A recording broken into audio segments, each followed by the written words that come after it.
தசப்பையன் எல்லாவற்றையும் அடக்கி ஆட்சி புரியும் சக்தி பெறுகின்றான் ராவணன்.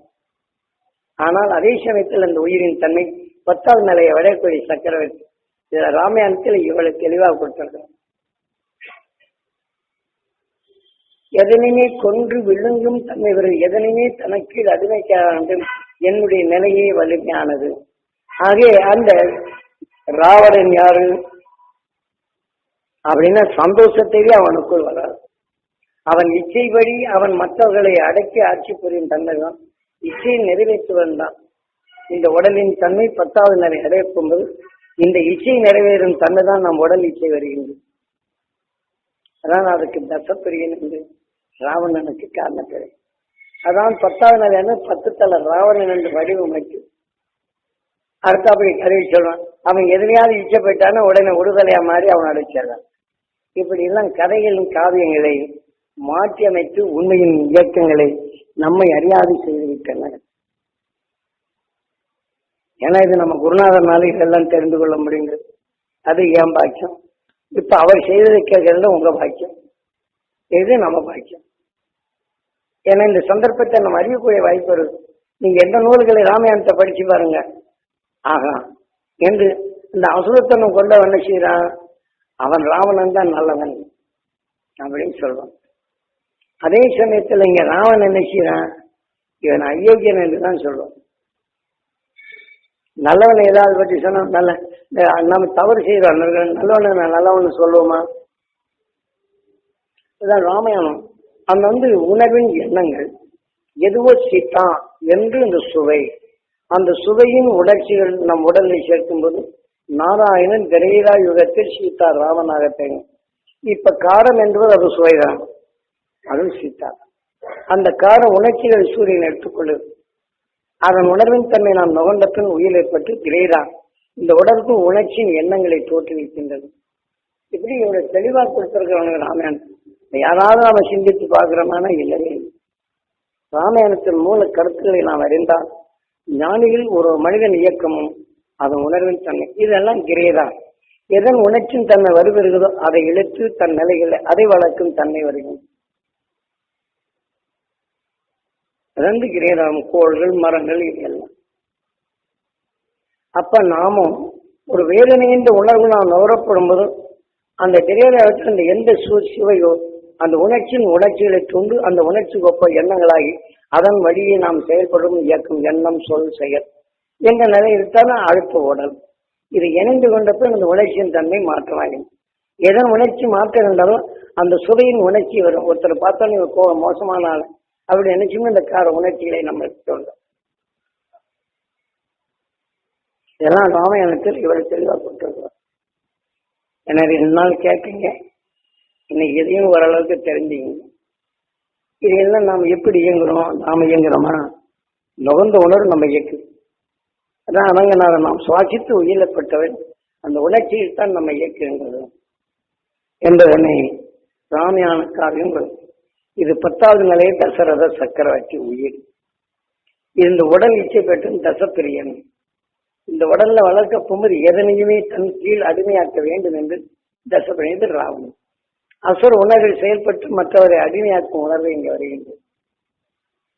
இங்கே 10வது நிலை நம் உணர்வின் தன்மை எதனையும் இயக்கி அந்த நிலையை இயக்கக்கூடிய சக்தி பெற்றது. ஆனால் 10வது நிலை எல்லாவற்றையும் அறியும் தன்மை.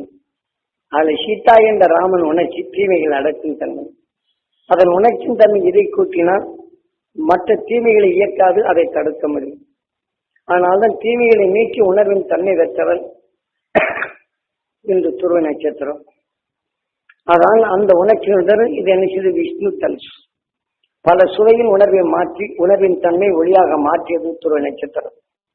அதுதான் பரசுராமுக்கும் ராமனுக்கும் போர் வருந்து கடவுள் அவதாரத்தில் இந்த பரசுராமன் நாம் பண்டியின் ரூபத்தில் இருக்கும் நஞ்சை பிளந்து உணர்வின் தன்மை நுகர்கின்றது. நுகர்ந்த உணர்வு வலுப்பெற்ற பின் அதை உடலை பிளந்து அந்த உணர்ச்சியில் தக்க மனிதனாக பறக்க செய்கின்றது. மனிதனான பின் நம் உணவாக உட்கொள்ளும் உணவின் தன்மை நஞ்சை நீக்குகின்றது.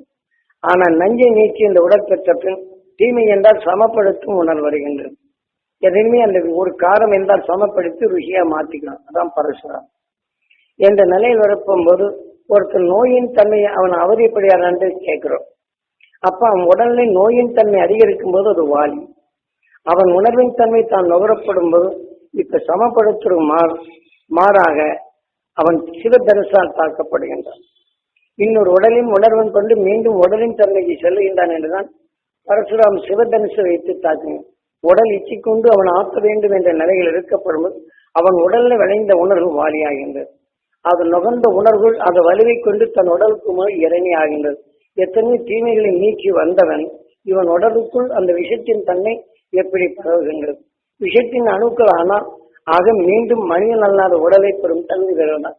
அதனால்தான் பரசுராமன் அதாவது சிவதனுசை அவன் கையாளுகிறான். அப்ப ராமன் தீமைகளை நீக்கி உணர்வற்றவன் பருவ நட்சத்திரம். இது விஷ்ணு தனுசு. உயிருடன் ஒன்றி இருளை நீக்கி உணர்வின் தன்மை ஒளியாக மாற்றியது. அதான் சீதா மகிழ்ச்சி என்ற உணர்வு கொண்டு மகிழ்ச்சி ஊட்டும் உணர்வின் தன்மை அதை உணர்வு கொண்டு ராமன் நினைக்கிறான். ராமனுக்கு சென்றார். இதே உடலுக்குள் சமப்படுத்தும் உணர்வுகளும் தீமைகளை நீக்க வேண்டும் என்ற எண்ணமும் நம் உடலுக்குள் போர் முறைகளையும் எவ்வளவு போர் நடக்கின்றது. நல்ல ராமாயணத்தை படிச்சு பாருங்க. ராமாயணத்தை நீங்க படிச்சு பார்த்தா இந்த உண்மைகள். ஆகதான் கடைசியில ஜெயித்ததாரு விஷ்ணு தனுஷை பயன்படுத்துகின்றான் சீதாராம். ஆக விஸ்வத உயிருடன் ஒன்றி உணர்வின் தன்மை ஒளியானவன் துருவ நட்சத்திரம். ஆக அந்த மகிழ்ச்சி பெறும் தன்மைக்கு ஒரு மகிழ்ச்சி என்ற உணர்வு சீதா அந்த சுவையின் பெறக்கூடிய இவன் அந்த துருவ நட்சத்திரத்தின் உணர்வு எடுத்தால் விஷ்ணு தனுஷ். ஆக இந்த தீமைகளை நீக்கி இந்த உயிருடன் ஒன்றி என்றும் ஒளியும் தெரியும் பெறுவது. இது ராமாயணத்தை தெளிவா கொடுத்திருக்கிறான்ப்பா. அது துருவ நட்சத்திரம். இதெல்லாம் நம்மளுக்கு விலைக்கு சொல்றதுக்கு யார் இருக்கிறாங்க? நான் விலைக்கு சொன்னாலும் கூட நீங்க சாதாரணமா நீங்க கேட்டுட்டு வந்துருக்கீங்க. கொஞ்சம் கொஞ்சமா அர்த்தமாகிறது. அடே அந்த ராமாயணத்துல என்ன இருக்குது, இவர் என்னமோ புதுசா சொல்றாருங்க. நான் புதுசா சொல்றதாக அவங்க சொல்றாரு.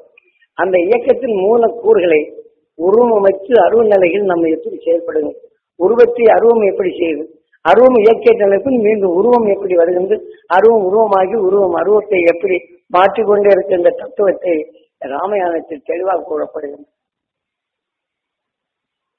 இதெல்லாம் நாம உங்களுக்கு ஏனென்றா சிலருடைய நிலைகள் வரப்போவது அவரெல்லாம் அறியாமல் இருந்து இருளை மீட்ட உங்களுக்கு இந்த ஞானத்தை எனக்கு குரு கொடுத்தது போன்று உங்களுக்குள் இந்த ஞானத்தை கொடுக்குங்க. வாழ்ந்த காலம் சிறிது காலமே வாழுகின்றோம். அந்த சிறிது காலத்தில் என்றும் இந்த 10வது நிலையின் என்றும் ஏகாந்த நிலையின் எதுவுமே எதிர்ப்பில்லாத நிலைகளை நாம் அதை மாற்றி ஒளியின் தன்மையாக தனக்கு வசப்படுத்தும் தன்மைதான் இன்று நாம் துருவ தியானம் என்று ஏனாதானா என்று இந்த வாழ்க்கை எப்படி போனாலும் கூட நான் என்ன சொன்னாலும் என் பையன் கேட்க மாட்டேன். நம்ம அங்கிருந்து வீட்டுல வந்து உட்கார்ந்தோம்னா தியானம் செய்யறதுக்கு என்ன செய்ய மனைவி விடவே மாட்டேன்.